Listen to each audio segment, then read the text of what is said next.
and welcome. I am Amarachi Ubani. Tonight, still on agenda setting for the president-elect as founder, Savannah Center for Diplomacy, Democracy and Development, Ibrahim Gambari, asked General Buhari to concentrate on corruption and poverty eradication. Nigerian Governors Forum and the Northern Governors Forum hold separate meetings in Abuja. Judiciary workers in Edo State refuse to return to work despite threats by authorities ordering them back.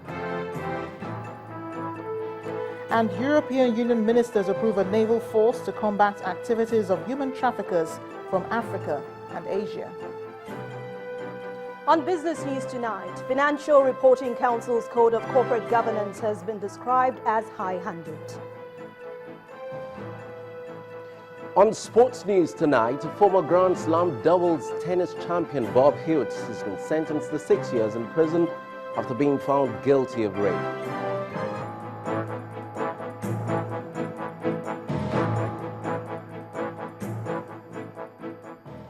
Diplomats and security experts have advised the president-elect, General Muhammadu Buhari, to come up with better strategies on how to tackle the many problems facing the country. Former diplomat at the United Nations, Professor Ibrahim Gambari, shared his thoughts at an event organized by the Savannah Center for Diplomacy, Democracy and Development. He suggested that corruption, unemployment and poverty reduction be given top priority by the incoming administration.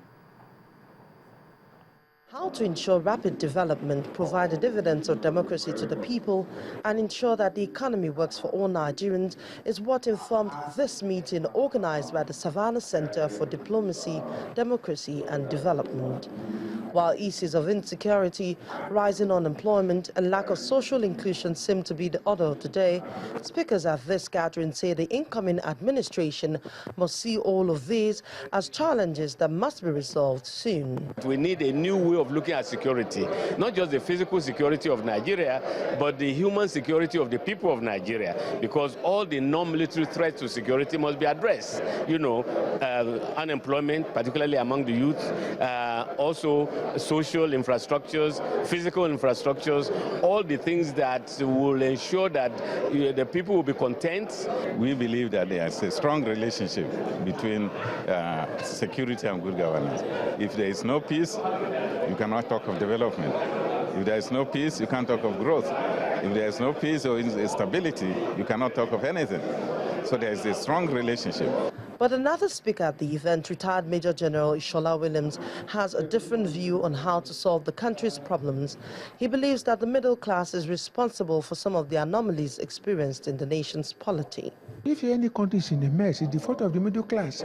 The third important thing is this, is that when you see any political party, the majority of the people who are there are not old people. Majority are the young set of people. Okay, if they come together and they say they want to get rid of the old leadership, they can easily do so. But will they? Because some of them look at this old leadership as mentors and so on and so forth. And what sort of mentoring are most of the young people in Nigeria looking for? How they can make the quick bucks through one way or the other, through connection.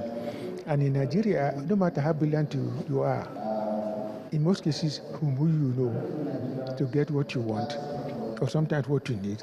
That is why I'm talking about the middle class. They must be alive to their responsibilities in Nigeria. With few days left for the incoming administration to take over power, different recommendations on how to ensure national development were suggested at this gathering. Nigerians are eager to see how the All Progressive Congress government will tackle the different problems facing the country.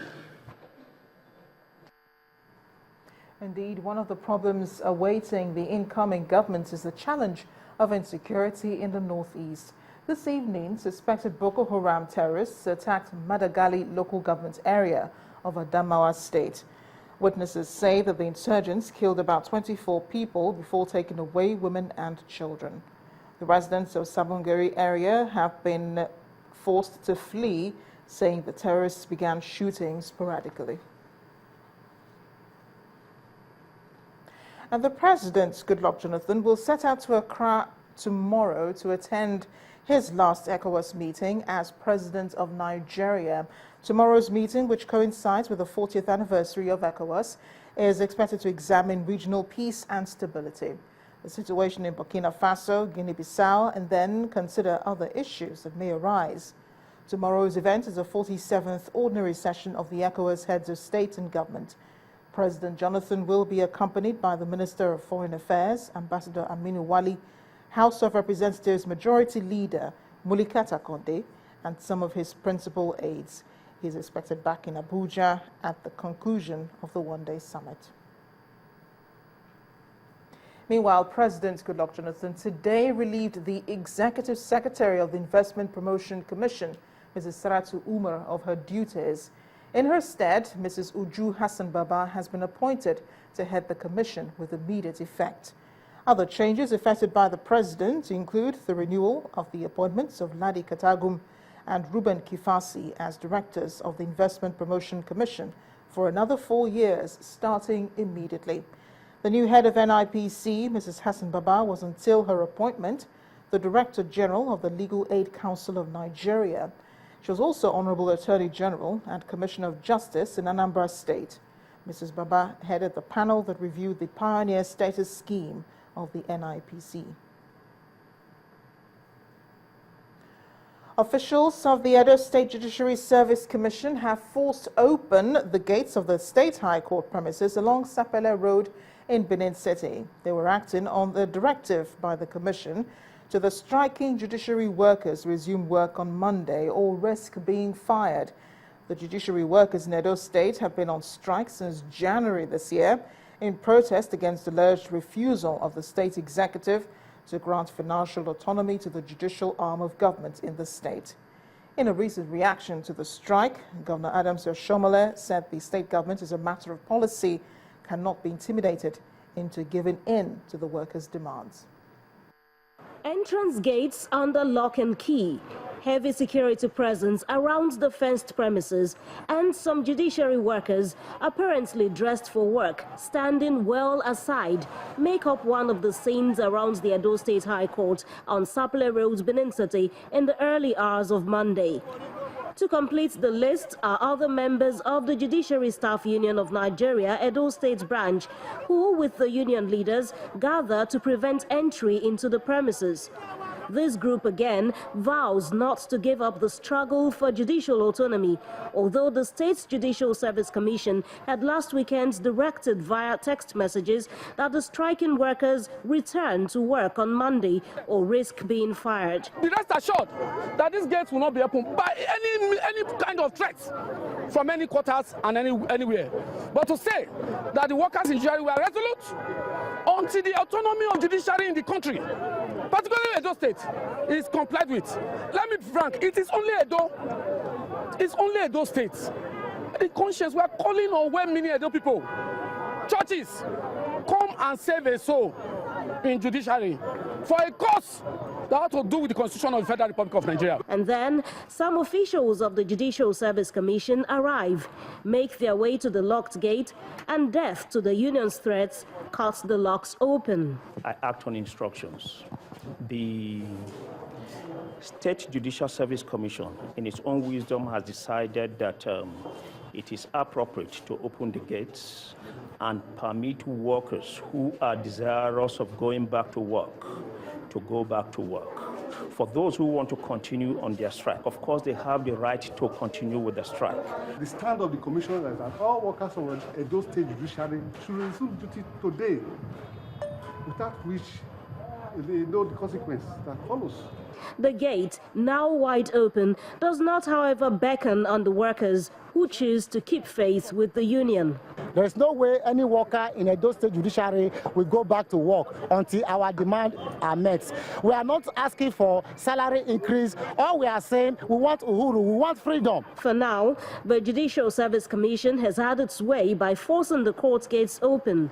But where this action leads seems far from a resolution of the dispute between the Judiciary Staff Union of Nigeria, Edo State, and the state government.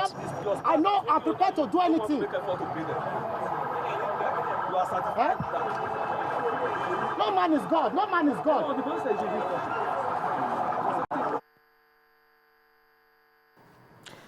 Succor may be on the way for people who've lost property and means of livelihood after the fire disaster that razed the Owode market in Offa in Kwara State. The governor, Mr. Abdul Fattah Ahmed, alongside members of his cabinet and local council officials, visited the site of the fire incident, where he promised to help rebuild the market and help those who've lost property. The governor says the state and local governments will work together to ensure that proper structures are erected. But he warned residents to be careful with utilities like these. In its old glory, Owode Market in the heart of Offa town in Kwara State. On the inside is a vivid idea of the wreckage of the market. The destruction leaves none of the structures standing. Properties worth millions left as rubble now. Those whose means of livelihood has been raised here are left miserable. Where help will come for them is rather gloomy. A lot of us has lost hope. We lost shop, we lost money. Even a lot of us are in the hospital receiving treatment. So we do not have anything. As you see me, I did not have anything. So this is the shop, this is my life. Majority of us, we try to get scholar job, we did not get job. It was the frustration that led most of us to this place. And unfortunately now, we lost everything. Lo, here comes the governor of Kwara State, Mr. Abdul Fattah Ahmed, and the company of some other public officers who have come to see the situation for themselves. From the governor's assessment, it speaks about what really caused the accident.